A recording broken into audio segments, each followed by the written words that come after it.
I guess like with moving around all the time kind of like forced me to learn how to like fit in, like take this, man, like this is gonna change your life. Once my parents left, I was like, I gotta do everything by myself.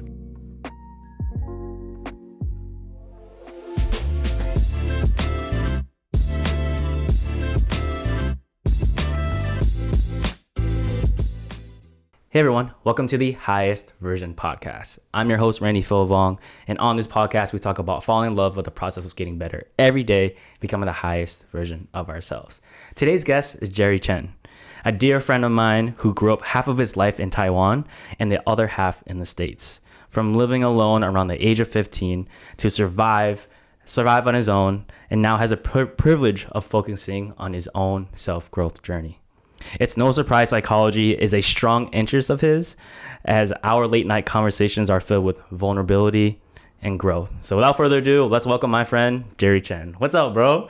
How you feeling? What's up? Good. Glad to be here. It's your first podcast. How do you feel?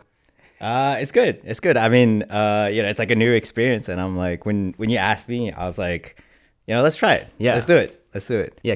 Okay, why not? Yeah, exactly. And it's a Friday night for us here in Boston. So you know what? Cheers to that. Thank you for coming on. I appreciate you, bro. Cheers. Let's get it on. Let's get it going. All right, man. Before we get into our questions, I want to feature the Funko Pop of the episode. And the Funko Pop I chose for you is Ted Lasso. Now, the reason why I picked Ted Lasso is because Ted Lasso is a very positive, and everyone just wants to be around him. Everyone feels for him. Just an overall great guy to be around.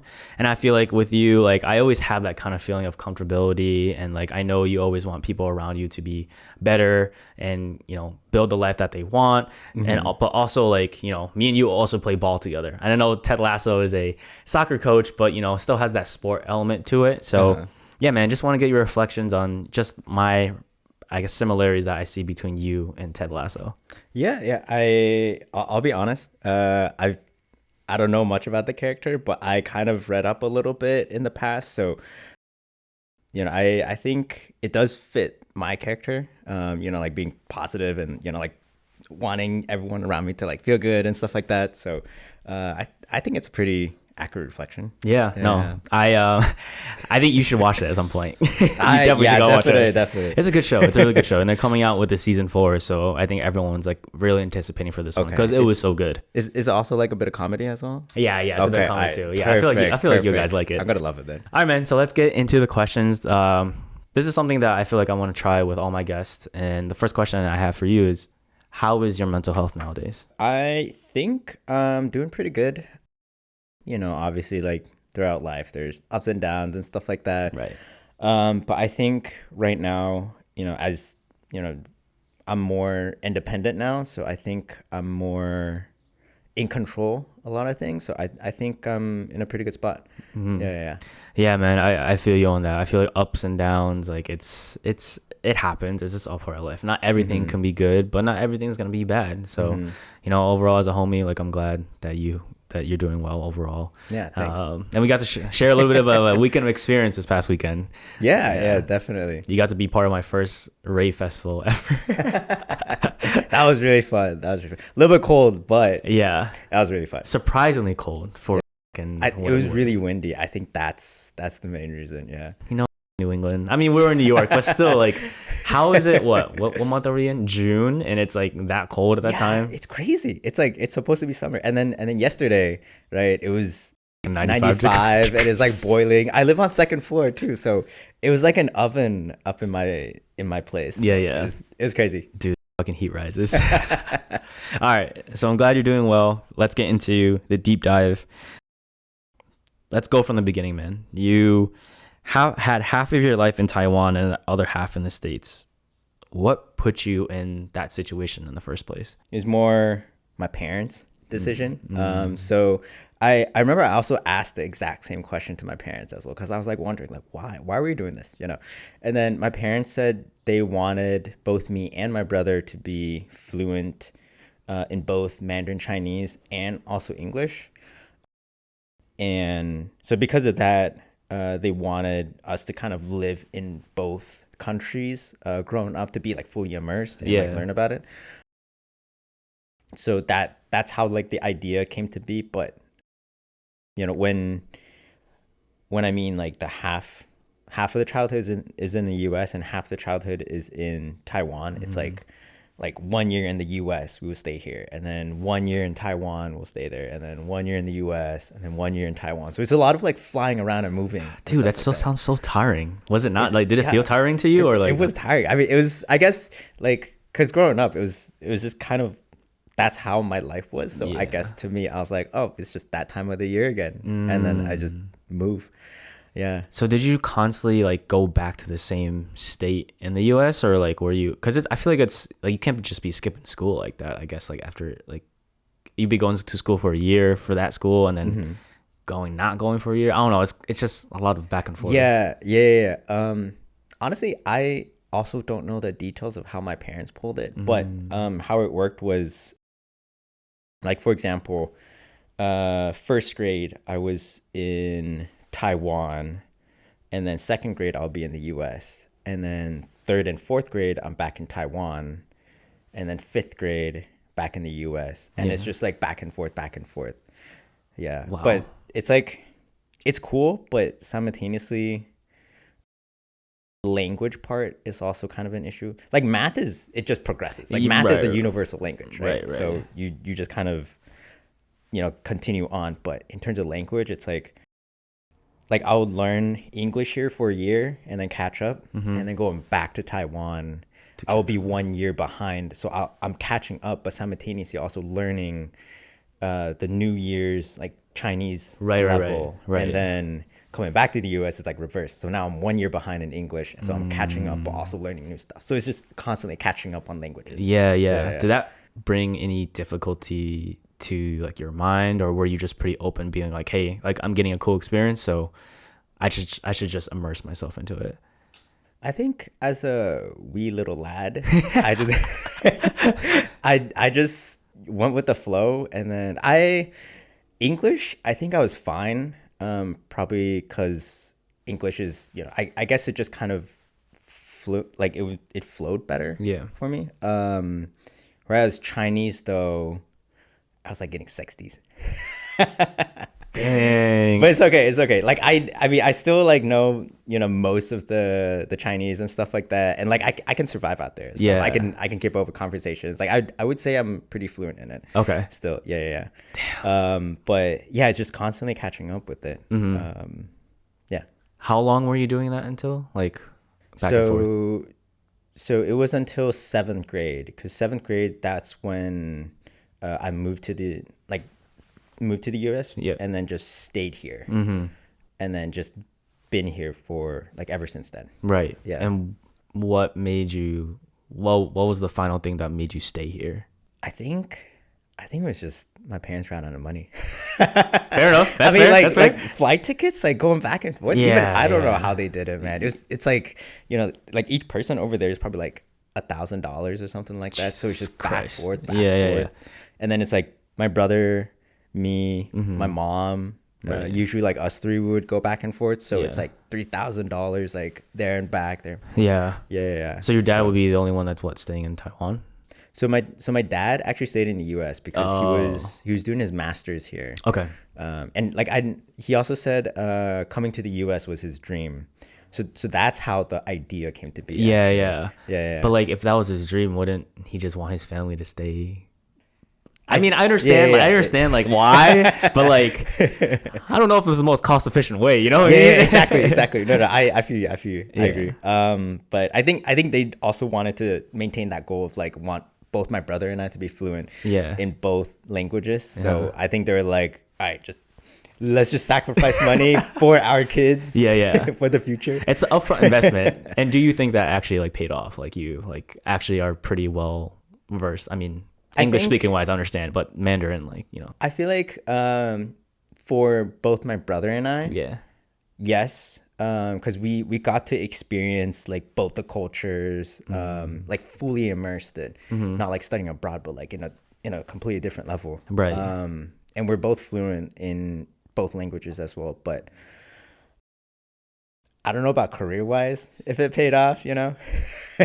Wait, why is that though? Yeah, because I mean, so because I'm an engineer. Yeah. Right. So, but in engineering, it's like it's pretty limited in terms of using languages.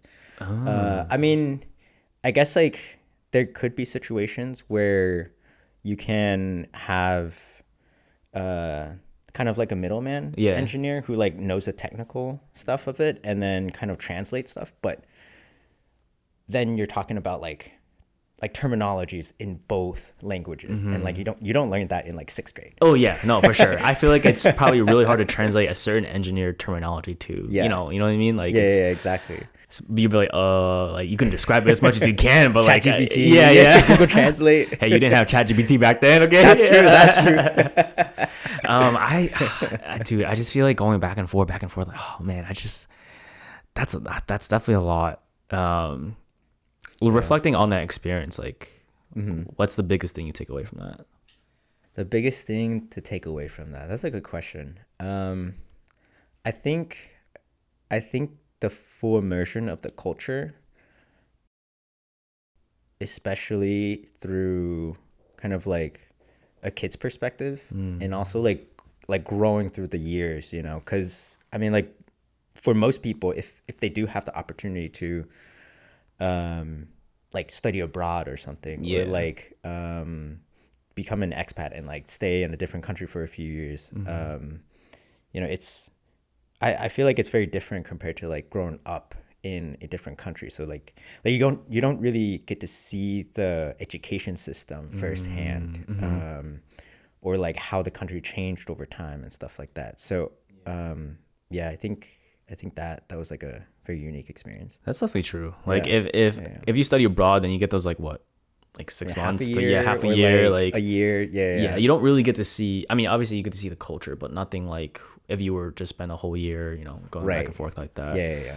You know, this whole going back and forth, it kind of remind me of a term called the in between, where how I think the best analogy that I have for it is, you know, if you're Wong Fu did a film on it, and it was literally called The In Between, and it was basically like an Asian American who grew up in a predominantly white town, and he was like fitting in, but there was still like the Asian food that his like white friends would be like, oh, like what are you yeah, you know, what are you eating and stuff like that. But when he went to UCLA, he was immersed in like Asian culture, but like it was really foreign to him because he was used to like kind of like a whitewashed Asian behavior, stuff like that. Like a different community. Yeah. So did you kind of feel that way where you didn't feel like you were, I guess, Not American Asian. enough? Yeah, American enough, but also like yeah. when you went to Taiwan, like not Asian enough. Yeah, no, I think that's very spot on actually.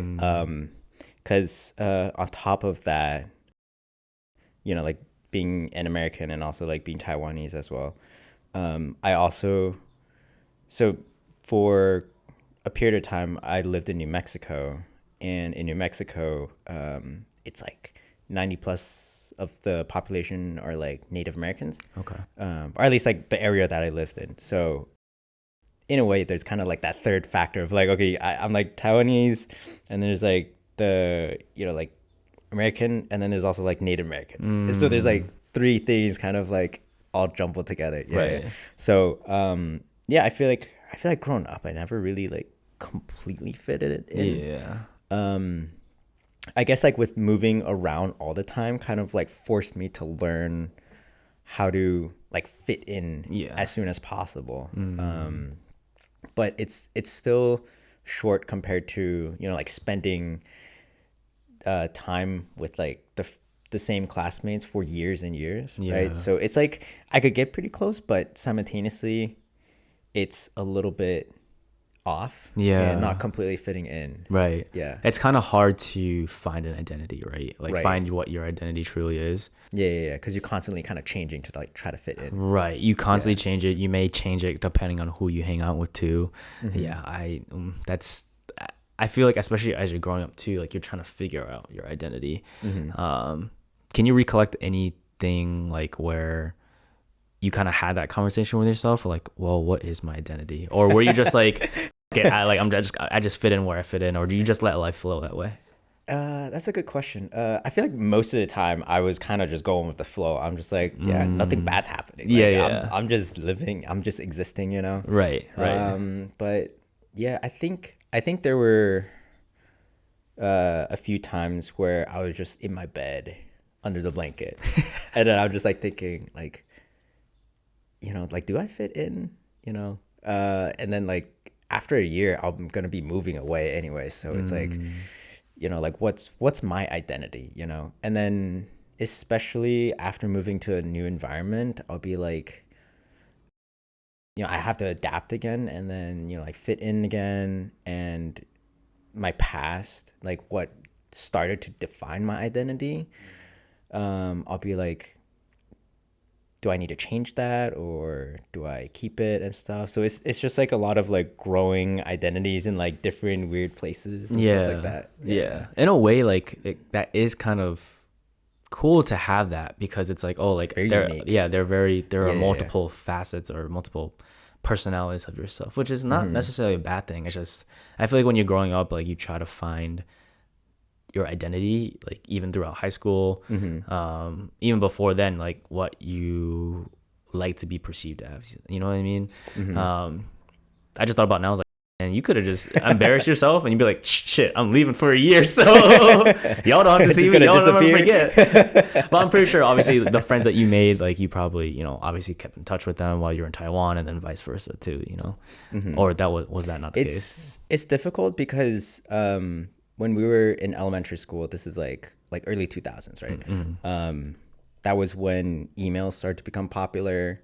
The what's it called, Yahoo Messenger, right? AOL. AOL. AOL. Yeah. AIM, AOL. Yeah, that was like getting more popular, but like it's like the latest messaging app, and it's like magic. You just send a message and like someone else immediately does that. So like at the time, it was, I guess because it's so new, it's kind of hard to like get people's contacts and like save and stuff like that.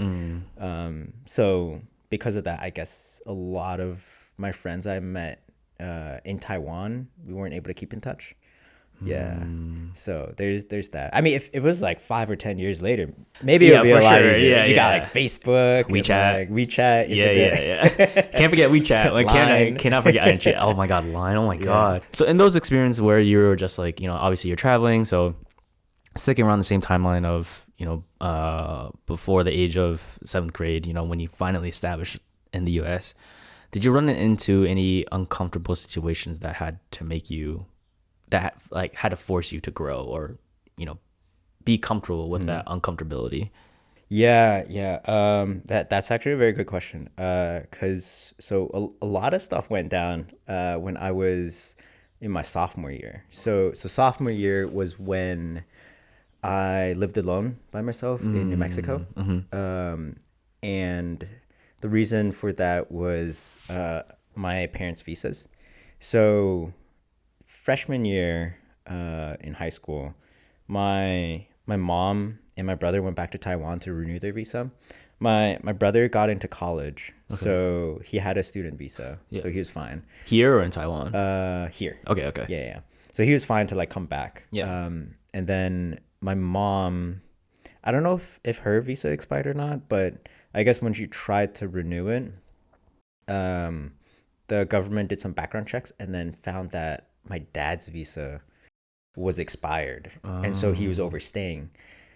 And so because of that, then the government notified my dad and was like, all right, you got to get out in like a few months. So this is like end of freshman year, I believe. It's been a while, but jeez. Okay. Yeah. And so I mean, I can just imagine like my dad's probably like freaking out. He's like my wife is like on the other side of the country. I know. I gotta leave, and like what am I gonna do with my son? Yeah. How did he deliver that message to you? I actually don't remember.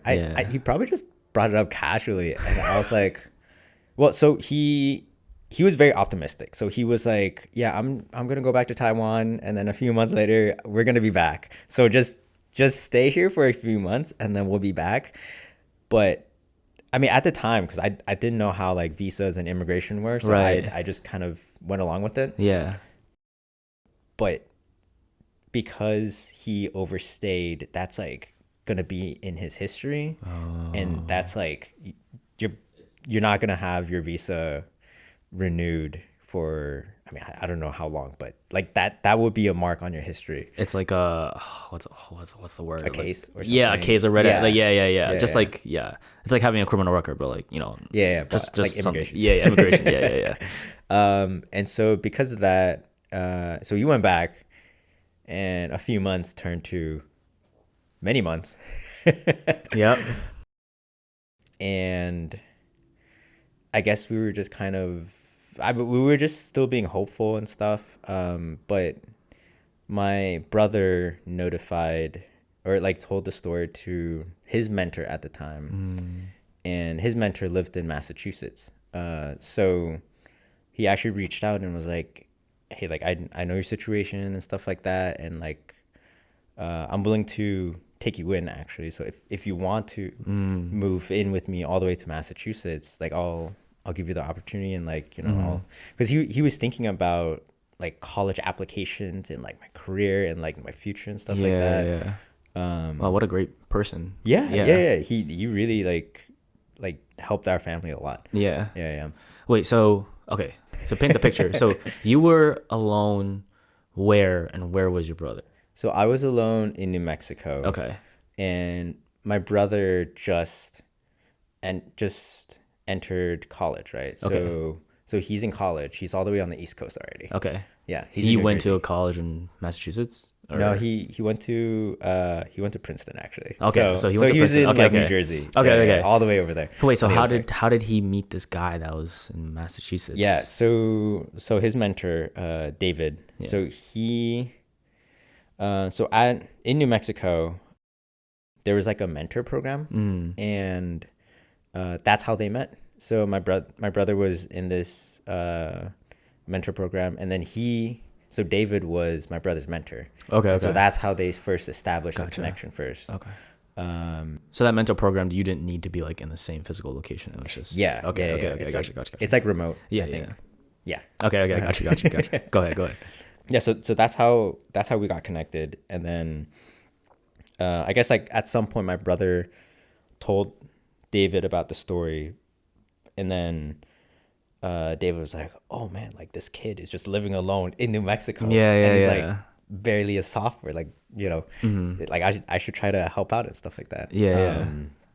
So he offered. Initially, I was thinking, I was like looking around the living room and like the whole house, and I was like, there's a lot of stuff. And there's like 2 cars too. So Oh shit. Okay. yeah. So I was like, if I were to move, Where what am I would gonna this stuff do go? with it? Yeah. Am I gonna sell it? How am I gonna sell a car? Yeah. So initially when he asked me, I was like, let me talk to my parents.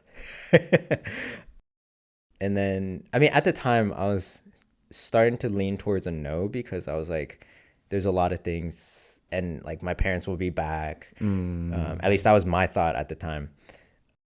And then my parents were thinking the same thing too. So initially, I got back to David and I was like, yeah, we'll just like stay here for a little bit. And then my brother actually reached out to me and was like, hey, this is a really good opportunity. Yeah. Don't f- this up. So he was like, like take this, man, like this is gonna change your life and blah blah blah. So he really really convinced me, and then eventually I was like, all right, let me think about it. Yeah. And then And your parents didn't even know this guy, really, right? Or no? They actually kind of knew of him at the a time. little bit, yeah. Like so David came out to New Mexico and like treated us to lunch once. So like we met once. Yeah. And yeah, so my brother tried to convince me, and then I remember like that night I was like in the shower, and I was like water pouring down and stuff like that, and then I was like thinking, like this, whatever decision that I make is gonna be like a life-changing decision, right? Yeah. So eventually I was like, like let's just try it. So the next day, then I got back to David, and then I said, yeah, like let's do it. Let's just try it out. So and then it started rolling pretty fast. So what'd you do with that stuff? What'd you do with the cars? Like, I was just throwing stuff like next to the garbage can, like the garbage bin, and like yeah. I don't know what the garbage man probably saw, but he was like, "What is this household thinking?" But yeah, it was just piles and piles of trash like every day. Because my dad grew up poor, so he was kind of like a hoarder a little okay, bit. Yeah. okay. So there's a lot of stuff in the house. You didn't try to do a yard sale or anything like that? I mean, like at the time, it was just like move Quick, like, as soon as yeah. possible. So Yeah, yeah. there's not really any time to sell. Yeah. I think I sold the couch to like my school counselor. Bro, what? It's a very small town. Where I Yeah, live. yeah. Yeah. So we all kind of knew each other and stuff. But yeah, it was most of the stuff were just thrown away. And then the two cars. So at the time when I was in New Mexico living alone, there was another family that actually helped me out a lot. Yeah. Like transportation and grocery shopping and stuff like that. And then I also helped them at their ranch as well. Yeah. So we were pretty close. And then eventually, because my parents had two cars, so we were like, I was like, all right, like you guys can just have the two cars. Wait, but you weren't even old enough to have a permit, Driver's. right? Or were you? Yeah, I wasn't. I mean, I knew how to drive because my Yeah. dad taught me how to drive. Yeah. It was like in the middle of nowhere, so like there weren't yeah, any yeah, cop cars. So yeah. the cones were like the potholes. Okay. So we're just dodging potholes and learning how to drive. Yeah. But yeah, I knew how to drive, but yeah, I didn't have any permit or like a driver's license at all. Yeah. That's tough. Okay. Wow. I mean, dude, I just can't imagine how it feels to, have your dad be like, hey, like I'm going to leave, but I'll come back. And then the next month it doesn't happen. Doesn't happen. Yeah. Was there ever a point where you're just like, you're not coming back? I think after my brother and David kind of like told me about like like this is a good opportunity to move and stuff like that, I slowly start to realize like, hey, I don't think staying here would really lead to a lot. I mean, I'm just alone, like I don't have any support and stuff like that. So yeah, I think at the time that was when I started to realize like, yeah, I think we're just being too optimistic. Yeah. Yeah. So did your parents still pay like the mortgage, that like bills like from Taiwan? Oh wow, that's crazy. It was, yeah, that's a good question. So my dad paid the rent online. Okay. Yeah, that makes sense. And then at the time we had SNAP, so like food stamps, EBT. They're all the same thing. So I had that. So I had like kind of like a monthly or biweekly income for groceries. So food was covered, housing was covered, and then it was just like that. I feel like you probably live every high schooler's dream. Not the fact that your parents are away, but like, oh, I have a whole house to myself. You know what I mean? Yeah, exactly. But I can only imagine. Did you run into like any anxiety, like any like that kind of, or do you, like those kind of obstacles? Obviously, like when you are, I feel like anybody in that situation will have a lot of anxiety. Like, what am I gonna do? You know? Yeah. No, you're spot on that. I mean, at the time I was like, okay, like both of them. I was living the high school dream. I was like, yeah, I got the whole house to myself. After school, I could do whatever I want. I was like coming back home and watching like anime and TV shows and movies. Yeah. Eating ice cream for breakfast. Exactly. But yeah, I mean, I guess like, cause I was a sophomore at the time. So at the time I was like, I'm just kind of chilling, I'm just living my life. And then it wasn't until, like think about college and like the future, like beyond high school. I'm like I can't just stay here for like 3 years, right? Yeah. Like how am I gonna find a job? Right. Just everything in general. Yeah. So I definitely had some moments where I was like a little bit anxious, but it was my first taste of freedom. Yeah, it definitely was. So there are pros and cons about it. Right. Yeah. Throughout that whole experience, like what did you learn the most from it? I think from there, I think the biggest lesson that I learned was to be independent. because once my parents left, I was like, I got to do everything by myself, um, like if I want something, I got to get that. No one's going to get it to me. Like my parents aren't going to be here to like, get that for me. If I want to do something else, I can't rely on someone else. Like, like some stranger's not going to do it. Right. So from there, I learned how to be independent. It kind of forced me to be independent, like, how to cook. There's a lot of experimentation on cooking, It's good that you didn't burn down the house. I mean, that would have been an easy way to get that out the way, but not the right way. Oops. But yeah, I think the biggest lesson was, being independent, because that's when I realized like everything, whatever I want, I need to do it by myself. Yeah. Yeah. Honestly, like from all those experiences that you just talked about, like I can see why you are the kind of person that you are and how you behave because of just those experiences. Like when I think of you, like you're very independent. If there's something that you need to figure out, like you'll figure it out.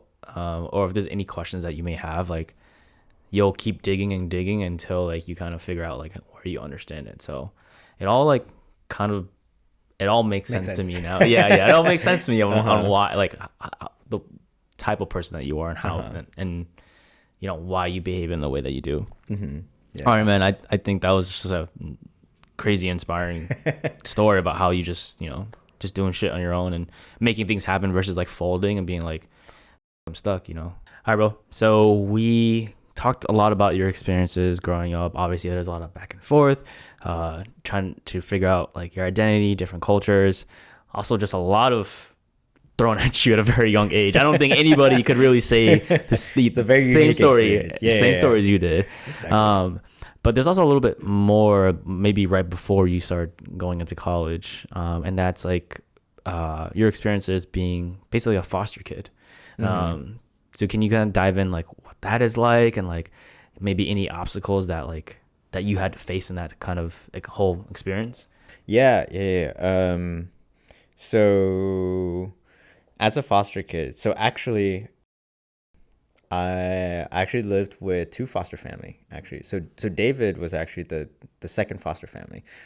David, who was your brother's mentor and who suggested you to come out to Massachusetts. Yes. Yeah. So in between, there was another foster family. So the father, Dennis, so he was David's employee, and so at the time when I was moving to Massachusetts, they were suggesting that I can move in with them because their son goes to school, so they were like, oh, like we can just take him in, and then that'll be easier, just kind of like slide in. And so that was actually like the first foster family that I moved in. And one of the big obstacles that I had was moving from an Asian family to like a Western white family. Yeah. And like culturally it's very different because like my parents didn't really talk about feelings and stuff like that, and like didn't really communicate as much. Right? Yeah. I think a lot of like Asian audience would probably feel the same way as well, or had similar experiences. Yeah. I've been waiting. I've been waiting for the words "I love you" for a very long time. Lifetime. I've gone it maybe like once, two, 3 times. It's like hitting the jackpot. Yeah. Like, no, seriously. Like best feeling. I think for me internally, yes, it's the best feeling. But the other thing is like probably the most I love yous come from Facebook. It's not even directly to me. It's on Facebook on a happy birthday message. It's like indirect. Like, yeah. Just say it to my face. Yeah. Sorry, tangent. Anyways. No, but yeah, like the transition from it, because like what I was saying, my family wasn't really that communicative, especially on emotions and stuff like that. But once I moved in with Dennis and his family, they were like very communicative and like talk about emotions and stuff like that, or like when I go out, like let them know like where I'm at and stuff like that. So it was a very big change, and it was very different for me, and it took me a while to get used to it, and there was like some friction with it. Like, were you like yelling, like fighting, or like? Luckily, it wasn't that. I can't see you yelling, but like I'll be very intrigued if that did happen. I guess it was. I guess a lot of like, I mean, I felt pretty awkward sometimes because I was like, oh, like I'm in someone else's family, and like I feel like I'm not supposed to be there. Yeah. So I was very much like to myself, and I guess because of that, it kind of sent the wrong message to the family of like, oh, like he's being very distant and stuff like that, and they want me to kind of like express myself a little bit more. Yeah. But what do you expect? Like you're like. Yeah, It's literally not to say like it's not your. It basically is like factual wise, it's not your family. Yeah. So it was very different. I mean, for them, it's also like, I mean, it's their first experience too, so they're also like, what do we do with this kid? Right. Also, so I can see from their perspective. This is David or the employee? So this is the employee. Okay. So this is Dennis. Dennis. Okay. And I guess like from there, I learned the lesson of communication a lot. So, I mean, from there, just like any relationship, like just communication is just so important, you know, like with your partner or like friends, just anyone, just communication is just really important to clarify things, or else like the mind just wanders, you know. Yep. People assume a lot of things, and it's like a spiral down. Yeah. Yeah. I feel that. I assume a lot if like my girlfriend's mad or not. But like obviously I'm like, hey, you mad? And then she knows that I have this thing in my mind back then where like, you know, back then, maybe it still is today, but when you ask a girl if they're okay and they say they're like, I'm okay, they're like, no, they're like, it's fine, and I'm like, you're not fine. So like every time she would say that, I was like, okay, something's up. You know what I mean? Yeah. But now exactly. It's like me realizing like, hey, being self-aware, like, hey, you know, I know you think they're actually not that fine. Yeah. Like talking to myself, but like you have to trust them and enable or allow them to be like, hey, like for them to come to you to be like, hey, like you're mad. Like they're actually mad. Right. Instead of me like trying to like be like trying to like beat it out of them. Yeah. Okay, sorry, not domestic abuse. I mean. Mentally, like, theoretically. Yeah. There we go. Just like keep asking because that gets annoying too for anyone. It's just like going around in circles and stuff rather than just being straight and just be like, hey, you know, I'm not okay. Okay, all right. Why is it? Yeah, exactly. Yeah. So what was? Can you remember a situation with Dennis and his family where you had to like really communicate, or like just a situation where like you just had to do that? I guess it's not really like a specific situation, but more like just over time. It was like, you know, like sometimes I just kind of felt a little bit awkward and like very shy. And then I'm like, oh, I'll just kind of go down and then I'll like get my stuff and then just kind of scare you away. And then I guess like from the outside, it appears like I don't want to talk to them. And so because of that, you know, it just created a lot of rift. Yeah. I mean, I can imagine because they're trying to like, obviously they want to support you. They want to like kind of take you in as their own. But I mean, as a high schooler, like growing up, like I feel like you're trying to figure yourself out. You're trying to figure your life out, and like there's just so much going on in your life, right? Yeah, I mean, they're also trying to figure out like how am I going to deal with this foster kid? You know? Yeah, like, it's also their first time experience. Right. I mean I mean kudos to them because it takes a lot for someone to like do that, to like to like take in, you know, someone that obviously that's in, I wouldn't say, well, kind of like foster or adopt, like, you know, that it's a lot to do because obviously they had whoever the individual is that's being adopted or fostered. It's like for you probably were like, oh, like trying to figure out like what's normal, what's not, what goes and what doesn't go, you know, like figuring out the family dynamic. But there's probably always a time where you felt like, oh, I'm never part of this. I'm never gonna be part of this family, you know? Yeah. Especially if because like so sudden. Yeah. So I guess so let's fast forward, like you go to David's family.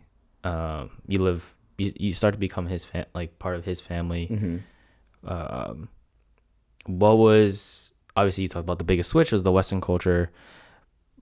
how was it navigating that, like going from, you know, an living in an Asian culture family house to like, you know, a Western house, Yeah. and then a second round. Yeah, literally. Yeah, yeah. Second No, round, yeah, I kind of view it kind of like a second experience. It was like, yeah, like the first round, like moving with the Dennis and his family. It was obviously there were like some rough patches but from there I learned like communication and like, you know, like sharing and like expressing myself a little bit more. So once I moved in, so with Dennis's family, that was like junior year high school, right? Yeah. And then senior year I moved in with David and his family.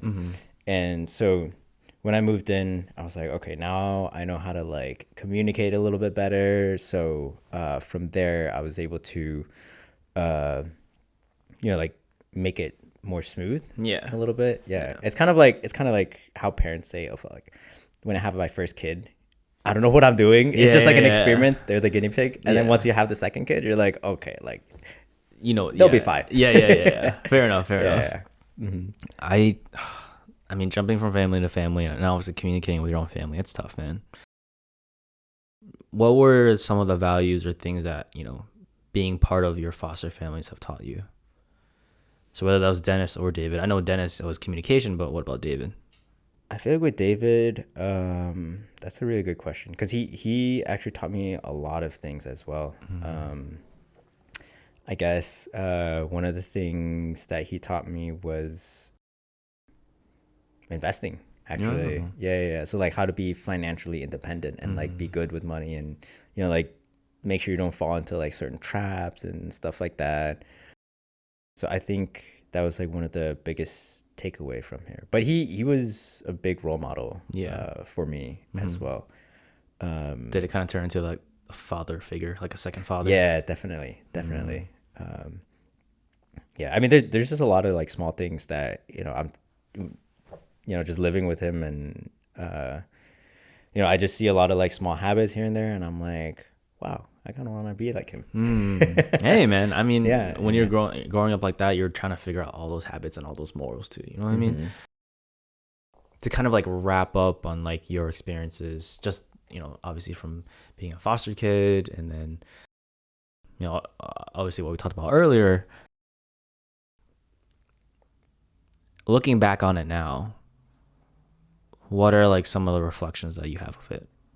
That could be a lesson, that can be, hey, to someone like listening or watching, like what advice that you could give to them, anything in that sort of nature. I would say the biggest one is probably communication. Because from there, I mean, again, like, you know, with a partner, with friends, with family, just anyone, like communication is such a powerful thing that just clarifies so many things. It's also, you know, like you could be like very straightforward about it, and it just clarifies a lot of things. Whereas like if you don't communicate, like people are going to be assuming things, and oftentimes people will be assuming negative things, and then it's just a lot of assumptions left and right, and then it just spirals down, and it just gets really bad. So I think from that, I think communication was probably my biggest takeaway from that. Very well said. I will stand by that. Communication is a huge thing in relationship, friends, whatever it is, because you can take any situation. It's just a sort of thing of like, I think the biggest thing that happens, or the most common thing that happens, is like someone does something with a certain intention, but can be perceived incorrectly. So like, it's like, oh, I didn't intend to do this, but like it came off that way. Yeah, and it's like, it's not exactly, that it's like, no, I feel you. It's like, whose fault is it? You know what I mean? But it's definitely tough because it's like, oh, like, hey, I didn't try to do this with any ill intent, but it's just how things spiraled or how it came off. Like sometimes that actually just happens, but it comes down to communicating of like, hey, like talking to that person, be like, hey, like what happened? What's the situation? Like, you know, like why did you do this? Like having all that kind of intention, you kind of get that clarity. You know what I mean? Yeah. I mean, I feel like there are many situations where, you know, like I've heard several things about like a particular person, and then I kind of just closed that off and then just kind of like talk to them and like get to know them. And turns out it was completely different. It was like rumors and stuff like that. And that communication right there really clarified a lot of things. And I actually learned a completely different side of them. Yeah. Yeah. There you go. There you go. Communication is key, guys. Communication is key. Especially relationships, friendships, everything. Yes, literally everything.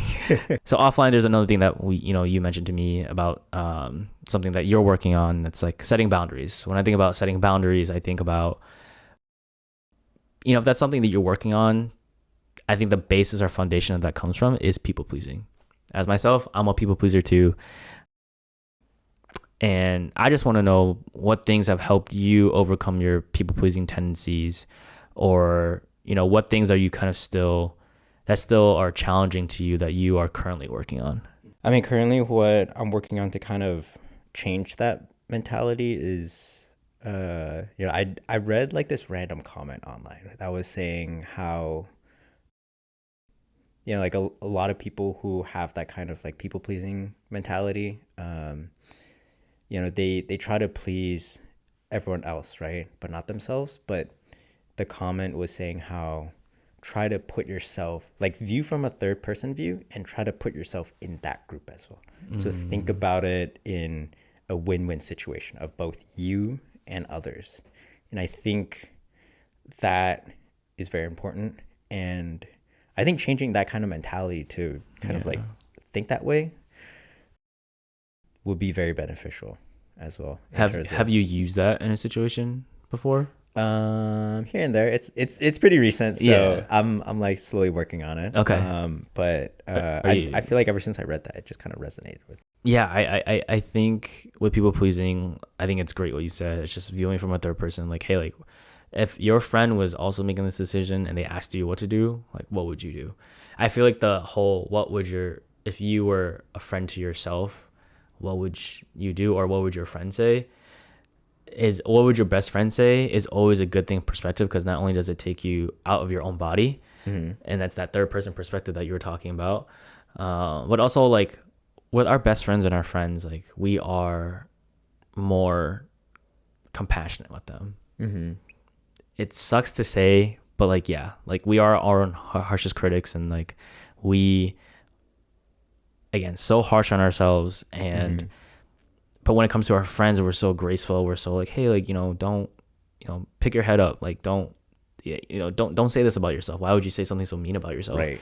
So if we ever to put ourselves in that mentality when life comes, and obviously emotions are going to happen, but like still put yourself in that place to be like, how can I get through this? And that's something that has really helped me with my own negative thoughts, but also with like people pleasing.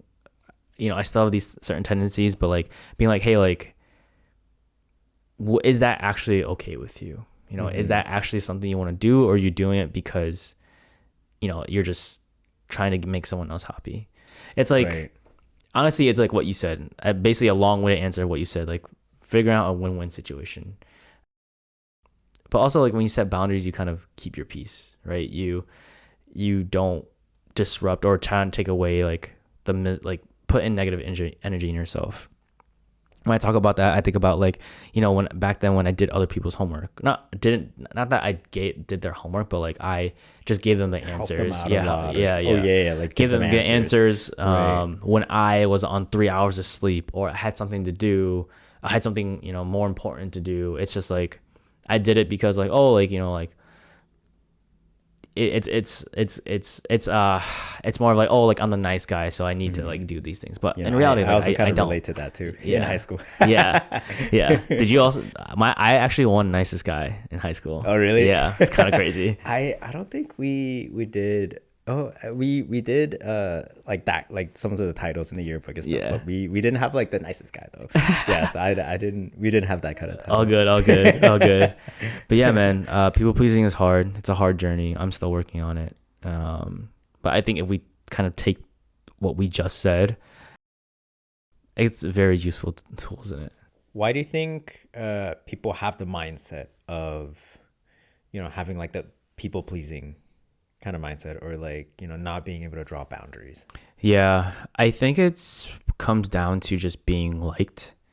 At the end of the day, there are people like myself that don't like being disliked, if you can No, say. I mean that's completely legit. Yeah. That's It a also good reason. it also comes from, like, at least for me, like, I'm speaking of my own personal experiences, but I feel like other people have this too. I was a very people pleaser to my parents, so anything that they said, I would just do because I knew it would make them happy. Like their story of coming to the States and like Mm-hmm. escaping war, like how could I ever repay them? So I felt like there was nothing that I can say to be like, Mm-hmm. no, I'm not gonna do X, Y, and Z for you. You know what I mean? Mm-hmm. And then I think I got a taste of what it was like because I lived in a small town. Everyone knew me. Everyone had this kind of perception of me of like, oh, he's the man, he's the guy, Mm-hmm. the nice guy. And when I heard that, I think I just took that as part of my identity. Mm-hmm. And because of that, I was like, okay, there's nothing else that in order for me to be liked, I need to remain this identity of a nice guy. Oh, I see. So it's kind of like external factor and then kind of reinforces it. So then you're like, okay, I gotta stay this image, right? Yeah. It's like the Interesting. nature versus nurture. I was Right. nurtured into that really. Uh-huh. Right. But also, who doesn't want to be liked? You know what I mean? Like it's Yeah, just exactly. like I feel like everyone wants to be until you kind of build that self awareness of like, hey, like I don't want to do this because just because you want to. You know what I mean? I think or morals clash and all that stuff. I mean, I think I solely relate to like just it's like, say if you were to tell me that like one of our friends doesn't like me, I'll be like, why not? Freaking What out, what I do? Huh? What I do? And I'm like, why? You know what I mean? Like kind of freaking out, be like, why? But that's like the how I was brought up, not how I was brought up, but all my experiences up to this point. And not to say I don't like being a nice guy. I love being a nice guy. I think being kind to everyone and like, as you know, like I really want all the people around me to become like, be the highest version of themselves and like build a life that they want. Also, I think it's so much easier to be nicer. It's harder for you to try to not think of nice. mean things. Yeah, You know what I mean? and then start an argument. Yeah, It's exactly. just so tasking. Exactly. Yeah, exactly. So I think so to go back to your question, so I think because you want to be liked so much, or at least for me, I wanted to be liked so much that I felt like I couldn't set any boundaries because I was like, well, in order for me to be liked by you, I have to be nice and like do the thing that you want me to do, non-sexual way, but but yeah, I honestly think that's where that comes from. And I'm no therapist, but like I think, and you correct me if I'm wrong, I feel like maybe you got those tendencies because you were brought up in a family that wasn't your own, so you had to make sure, like, Asian culture wise, to be nice and do things that adults and elders like say to you.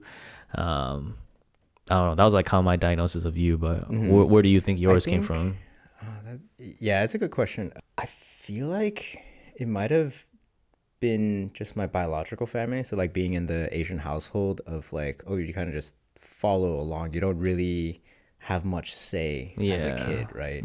You just kind of follow like the dad or like the mom's, like decision and stuff. But I think for me it was a mix of because of friends, and then also social media.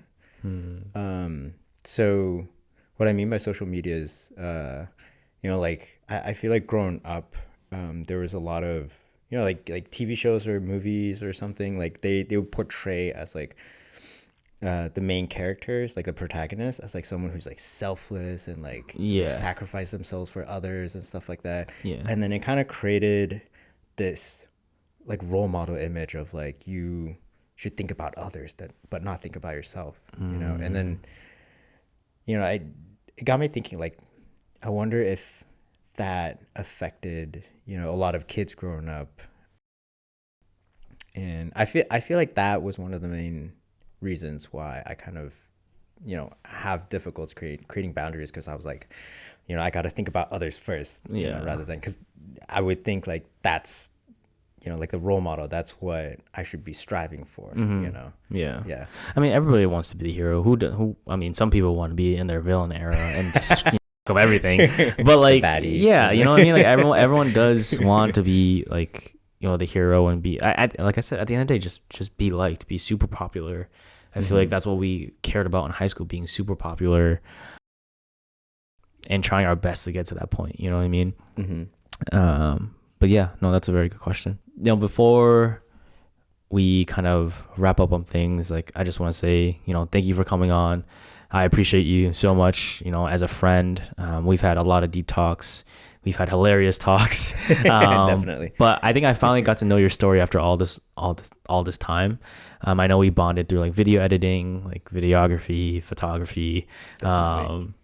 Yeah, man, you're honestly like a true friend. And I appreciate you so much. And, you know, thanks for just being kind to not only me, but other people around you. And I'm so glad I got to know your story and, you know, who Jerry Chen is, you know, at the end of the day. My backstory, the complicated story, you know. Very complicated. A lot of pieces and, you know, like jumping around and stuff like that. Yeah. So I'll cheers to that. Cheers to you, man. Yeah, cheers to you as well.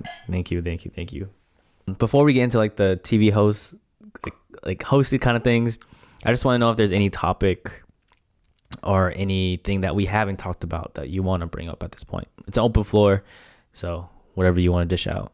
How did you find like the motivation to like just continue to keep moving forward? You know, like the motivation to, you know, like keep working out consistently, or like the motivation to continue with the podcast and stuff like that. Because I feel like you have a really strong motivation and you really persevere a lot. So, you know, I'm kind of curious, like what's the secret sauce? You know? The secret sauce. Well, I'll tell you, it's not motivation. I think as science has shown before, like motivation is very temporary. Like think about like when you first have like I think the most common example is like when you want to work out or, you know, lose whatever, you know, for the first 3 months of January, February, March, like everyone's on that kick, right? That's where there are deals at gyms. Yeah, exactly. In January. Exactly. But by that point, after that, everyone's like, oh, like I'm not seeing results, or like, oh, like this is getting boring. Consistency is boring. Like, yeah, it's really dull because you're doing the same thing over and over again. Same with events. Yes. But the thing is, it all comes back to why you are doing the thing that you're doing. If I'm going to touch on highest version, it's kind of impact that I'm making. I'm doing this because I feel like I have a true skill in like talking to people and like getting to know about their life story and what makes them who they are. But the real root of that is like putting out mental health about, you know, you don't have to be a celebrity to really talk about your struggle and have someone learn from it. You can be, you know, your average Joe, like you and me, and like just talk about, you know, what struggle that has shaped us to be the person that we are, you know, and just kind of making that impact for everyone to become 1% better every day. I think that's something I live by. It's just like growing. If we are fortunate enough to have this life, you know, why can't we just take the most out of it? And I know that can be perceived in different ways. Someone be, oh, well, I don't want to always be working hard, or I just want to coast. That's fine. If that's what you feel like your purpose or what you want to get out of life is, sure. That's just not me. And just kind of helping those people motivate, getting them to their goals, because accomplishing goals is so hard. People don't realize how hard it is, but it's really hard. There's a lot of background work, right? Yeah, a lot of small things that people don't see. Yeah. Like we can talk the talk all we want. I want to do this, I want to do that, but if you don't have that kind of consistency and discipline to do it, or don't understand your why, you're gonna fall off.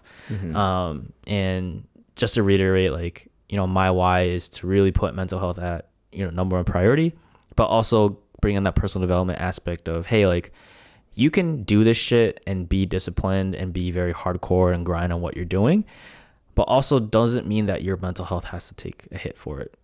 And for me, obviously, you know, I went through depression, suicide, all that stuff.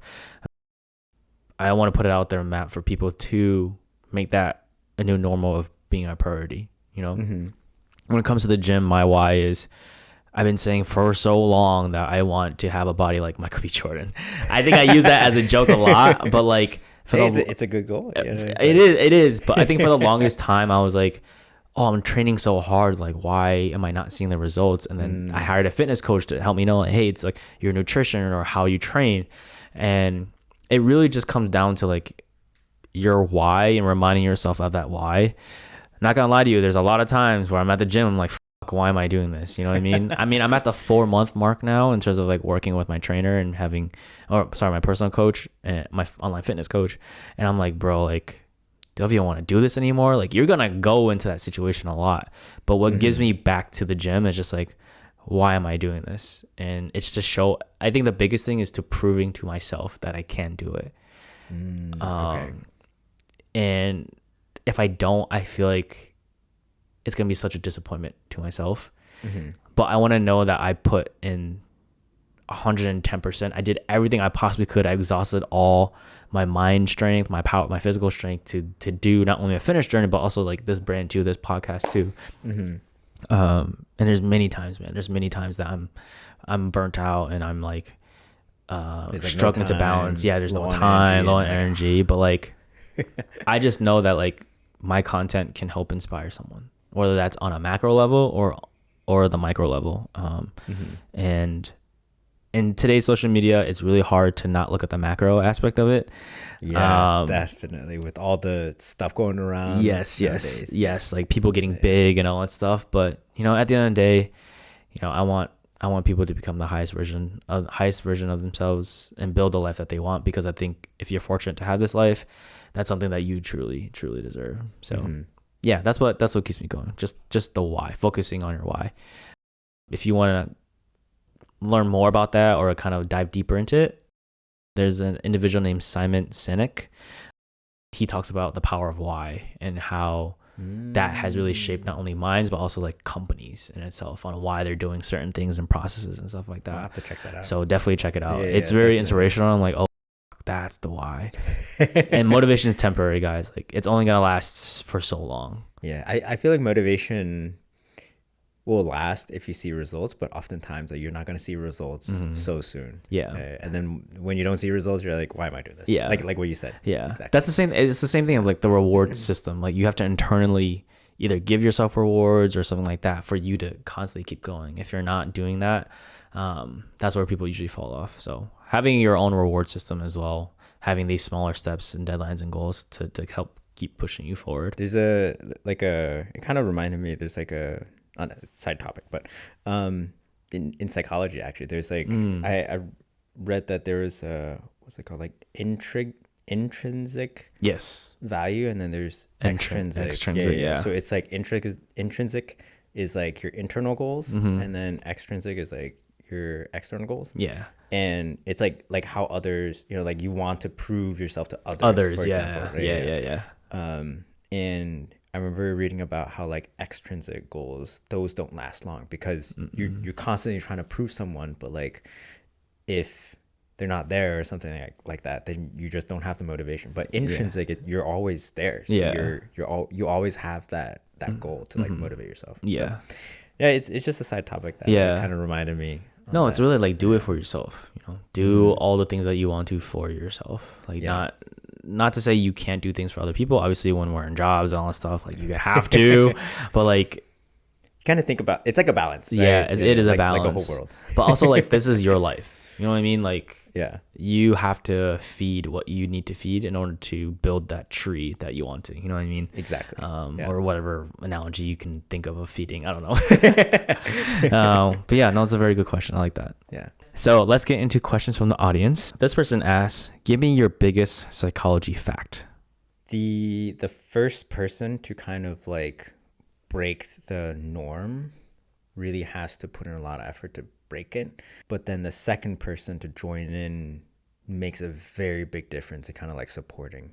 So what I mean by that is like there was a video where I think it was like a music festival or something like that. And then there's like a bunch of people. They're just kind of like chilling and sitting down. And then one of the guys just like started dancing out of nowhere. And like obviously like just by himself, he looks kind of stupid. Right? Yeah. But then a second person joined in, and then because of that, it gave the first person like that confidence. And now that you have two people going, then they kind of keep going. and then others start to see that, hey, like maybe I can join in. So I'm not, like the only one doing it. So then more and more people start to join it, and then like in the video, and the next thing you know, like a whole crowd was like dancing and stuff. Like even though like at the beginning it was like very stupid. Yeah. So I mean, I don't know if it's like psychology related, but I mean, so I think would breaking think the so. norm, yeah. But like I remember like in the video, it was showing how like, even though the first person to break the norm was very important, the second person who supports it is equally important, because without that second person to kind of, continue on that momentum, it's just gonna break apart really quickly. Yeah. Yeah. Yeah. When I think about that, it's the kind of what's that thing of like eating out alone. or walking alone is Alone, fine. yeah. But You like want to be with people, right? the sense of alone, like when you look at someone who's alone, you kind of like, I don't know, I have a bias and kind of question like, oh, why are they alone? Like kind of that. I feel like doing things alone is very perceived very poorly when it really shouldn't be. It's like, oh, yeah, it's you're being independent. You're just doing your stuff. Exactly. Yeah. Exactly. How has living alone at a young age shaped the way you understand others emotionally? I feel like you kind of answered that a little bit. For me, how I perceive that question, and I'm trying to put myself in your shoes, I feel like you got to observe a lot. You know what I mean? It's just like, I mean, obviously when you're living alone, it's just like you and your thoughts, right? But if we kind of put that in a sense of with your foster family, right? It's just like you observed and understood how to communicate better, right? That's like kind of emotional sense. And then you observed David, right? And you found ways to see how he reacted to like maybe like certain things emotionally, right? Kind of put yourself in that perspective. I feel like it's hard to, when you're alone, to understand others emotionally. I think it's just like you keep gathering your own experiences so that when others come to you with those same experiences, you kind of already dealt with that. So I feel like that's how you relate. Yeah. You kind of build empathy. I think that's like probably one of the biggest ones. If I were in your shoes, I feel like that would be the biggest one. Yeah. I think you are right with that, actually. It's like with a lot of, I guess, like just being independent. Like, I mean, everyone eventually has to like move out and like be independent and live alone and stuff like that. So I think it kind of helped me like understand people when they're kind of like first living alone and like trying to figure out stuff. And there's a lot of small things going on when you're living alone. You got to pay the bills, you got to like figure out like transportation to like where you want to go and stuff like that. There's just a lot of small things. How to cook, so you don't starve to death. Yeah. I feel like when you're alone, especially at that young age, you were probably more focused on survival than anything else, Yeah. And good food. Yeah, and good food. Yes. All right, Jerry, let's get into the big 3 questions. These are 3 questions that I think could leave a final message from either your story or your final message to the audience. So without further ado, the first question is, if you could sit down with a young Jerry, what would that interaction be like? Would you give him advice? Would you sit down and have a conversation with him? What would that be? Suck it up. No, I'm just kidding. Damn, broke the tension like that. No, I would say, like just keep continuing on and always try new experiences. I still strongly believe that trying new experiences is what makes people grow. Obviously new experiences are going to make you uncomfortable, but when after you tried the new experience and you look back, you're going to be like, oh, like most of the time you're going to be like, that's not that bad. And then later on you'll know how to deal with it if it ever pops up. Or if you're talking to someone, you can be like, oh yeah, like I've experienced that before, and then it becomes like an icebreaker or like a topic. So I think just continue to try new experiences, which kind of go hand in hand in like continuing to improve, right? To reach your highest version. Yeah. So I think that's what I would tell my younger self, is to just continue to try new experiences, even if it's at least once, because then you'll know if you like it or not. Yeah. I'm such in a huge like on and find out mentality. I mean, that's why I decided to go to Davin or stay in the Bloom. Yeah, safely. Sorry, for stay in the Bloom Festival, because I was like, I'm always gonna wonder what it's like to be at a rave festival. After this experience, I know I can't do EDC. If you guys are not familiar, it's very big. Electronic dance convention, right? Is it convention? Is that what it stands for? Carnival. Sorry. Carnival. Sorry. Yeah. Sorry. See, I'm not even familiar with it. But doing through that experience for 3 straight days, I don't think I could do it. It is quite wild. Yeah. Ravers are pretty wild. Yeah. You guys are built different. I'll say that. And just on new experiences. Yeah. I think it's what makes lifelong memories. It makes good stories. You always want to be someone in the room that has these like cool stories to talk about, because you said, okay, like, why not, exactly. Obviously in a safe manner. And my second question to you is, what does becoming the highest version of yourself mean to you, and how are you doing that today? I guess that answer also kind of fits this as well. I mean, I feel like hitting the highest version is to continuously improve on yourself, right? And then, I mean, that also goes hand in hand with the try new experiences at least once. I remember recently, because my brother recently graduated, and the guest speaker there was talking about learn to be comfortable with being uncomfortable.